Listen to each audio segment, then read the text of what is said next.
নমস্কাৰ, পুনৰ এটি নতুন ভিডিঅ'লৈ আপোনালোকক স্বাগতম জনাইছোঁ। এয়া হ'ল আমাৰ খেলমাটি নামঘৰ স্থাপিত 1978 চন। ঐতিহ্য আৰু পৰম্পৰা ৰক্ষা কৰি বিগত বৰ্ষৰ দৰে এইবাৰো আমি যো-জা চলাই আছোঁ বছৰেকীয়া উৎসৱ অৰ্থাৎ বৰসবাহৰ কাৰণে। আমাৰ খেলমাটি নামঘৰ ভাগ আগৰে পৰা খুব সুন্দৰ আছিল, তথাপিও এইবাৰ চৰকাৰী পুঁজিৰে নামঘৰ ভাগ আৰু আধুনিকীকৰণ কৰা হৈছে আৰু লগতে এভাগ ৰংগমঞ্চ নতুনকৈ সাজি উলিওৱা হৈছে। এইবাৰ বৰসবাহত 3খন নাট প্ৰদৰ্শন কৰা হ'ব। এখন নাট এই ৰংগমঞ্চ ভাগত প্ৰদৰ্শন কৰা হ'ব আৰু 2খন নাট প্ৰদৰ্শন কৰা হ'ব এই নামঘৰ ভাগৰ ভিতৰত। আজি হ'ল ভৰ আখৰা বা মূল আখৰা। আহক আমাৰ খেলমাটি নামঘৰৰ আখৰাৰ কিছু দৃশ্য চাওঁ। মঞ্চত হ'ব লগা ভাওনা ভাগৰ নাম হ'ল মণিকাঞ্চন। নামঘৰৰ ভিতৰত হ'ব 2খন ভাওনা, সেই 2খন হ'ল নৃসিংহ মুৰাৰী আৰু কুৰু সন্ধ্যা। আমি খেলমাটিবাসী ৰাইজ 3খন নাট চাবলৈ আগ্ৰহেৰে বাট চাই আছোঁ। আজি মই আপোনালোকৰ আগত কুৰু সন্ধ্যা নাটখনৰ কিছু আখৰাৰ দৃশ্য আৰু ভাওনাৰ দিনাৰ কিছু দৃশ্য আগবঢ়াম। মই ভাবোঁ কুৰু সন্ধ্যা নাটখন আমাৰ খেলমাটিবাসী ৰাইজৰ মনত সদায় সজীৱ হৈ থাকিব। কাৰণ এইবাৰ আমাৰ খেলমাটিৰ বয়োজ্যেষ্ঠ যিসকল আছে তেখেতসকলৰ বোলে ভাও কৰিবলৈ মন। বহু বছৰ তেখেতসকলে ভাও কৰা নাছিল, গতিকে এইবাৰ তেখেতসকলে ভাও কৰিম বুলি মনতে বান্ধি লৈছে। ভাৱৰীয়াসকলৰ বয়স কাৰোবাৰ 60, কাৰোবাৰ 70 আৰু কাৰোবাৰ 80 বছৰৰ ওপৰত। আজি এই আখৰা কৰা বয়োজ্যেষ্ঠ লোকসকলেই এটা সময়ত খেলমাটি নামঘৰত তেওঁলোকৰ দুৰ্দান্ত অভিনয়েৰে দপদপাই আছিল। বয়োজ্যেষ্ঠসকলৰ লগতে নতুন প্ৰজন্মৰ দুই এজনেও এই ভাওনাখনত ভাও ল'ব। খেলমাটি নামঘৰত অনুষ্ঠিত হোৱা এই কুৰু সন্ধ্যা নাটখনৰ আৰু এটা বিশেষ আকৰ্ষণ আছে।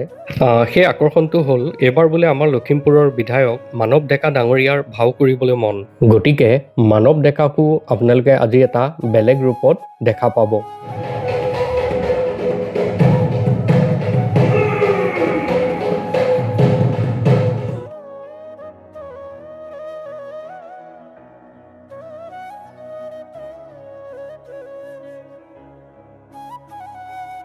বিকুটক ভৰুচৰণত তুমি কৈ দিবা এইটো আকতি কৰিছো দাদা ধৰো চৰণত।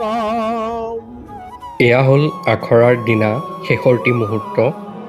ভাওনা ভাগ যাতে সুচাৰুৰূপে হৈ যায় সেইবাবে আশীষ বিচাৰি সকলো ভাৱৰীয়াই এইদৰে প্ৰভু ভগৱন্তৰ ওচৰত সেৱা লৈছে। খেলমাটিবাসী ৰাইজৰ উৎকণ্ঠাৰ অন্ত পৰিল, কাৰণ আজি ভাৱৰীয়াসকলে খেলমাটি নামঘৰত কুৰু সন্ধ্যা নাটখন প্ৰদৰ্শন কৰিব। এয়া হ'ল ভাওনাৰ ৰূপসজ্জাৰ কিছু দৃশ্য। কি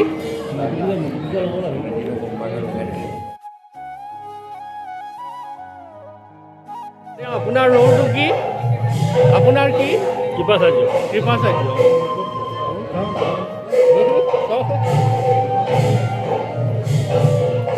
এয়া ভাওনা চাবলৈ সৰু ডাঙৰ ডেকা বুঢ়া সকলো গোট খাইছেহি। এতিয়া আপোনালোকে দেখা পাব গায়ন বায়নৰ দৃশ্য। আজি যিকেইজনে গায়ন বায়ন পৰিৱেশন কৰিব তেওঁলোকৰ বয়স খুবেই কম। আমাৰ গুৰুজনাৰ অপূৰ্ব সৃষ্টিৰাজিক সুন্দৰকৈ আগুৱাই লৈ যোৱা আৰু জীয়াই ৰখাৰ ক্ষেত্ৰত এক সুন্দৰ প্ৰচেষ্টা আপোনালোকে দেখা পাইছে। লখিমপুৰ চহৰৰ ওচৰে পাজৰে থকা বিভিন্ন অঞ্চলৰ সৰু সৰু যুৱক এওঁলোক। এই সৰু সৰু যুৱককেইজনে গুৰুৰ ওচৰত শৰণ লৈ আৰু গুৰুৰ ওচৰত দীক্ষা লৈ এই পবিত্ৰ সংস্কৃতি জীয়াই ৰখাৰ এক প্ৰয়াস কৰিছে। গায়ন বায়নৰ কিছু দৃশ্য আপোনালোকৰ মাজত এৰি দিছোঁ, আপোনালোকে চাই উপভোগ কৰক।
এতিয়া আপোনালোকে দেখা পাইছে শ্ৰীকৃষ্ণৰ প্ৰৱেশ।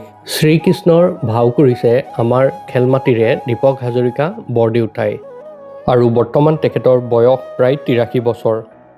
শুনা পাইছোঁ বহু দিনৰ আগৰে পৰা বৰদেউতাই বোলে খেলমাটি নামঘৰত কৃষ্ণ ভাও কৰিম বুলি ভাবি থৈছিল আৰু তাৰ ফলস্বৰূপে আজি আমি বৰদেউতাক কৃষ্ণ ৰূপত এই খেলমাটি নামঘৰত দেখা পাইছোঁ।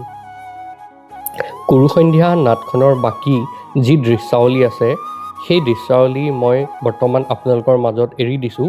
আপোনালোকে সেই দৃশ্যাৱলীসমূহ চাই আনন্দ উপভোগ কৰক।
সঠিক বিভক্ত কৰা সপ্তদশীয় বিধি অপৰদাৰককে নিঃসংশয়ভাৱে হত্যা কৰা।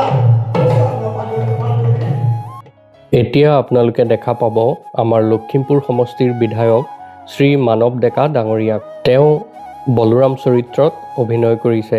বলোৰাম আৰু শ্ৰীকৃষ্ণৰ কথোপকথনৰ কিছু দৃশ্য মই আপোনালোকৰ মাজত এৰি দিলোঁ। নিশ্চয় আপোনালোকে এই দৃশ্য চাই ভাল পাব।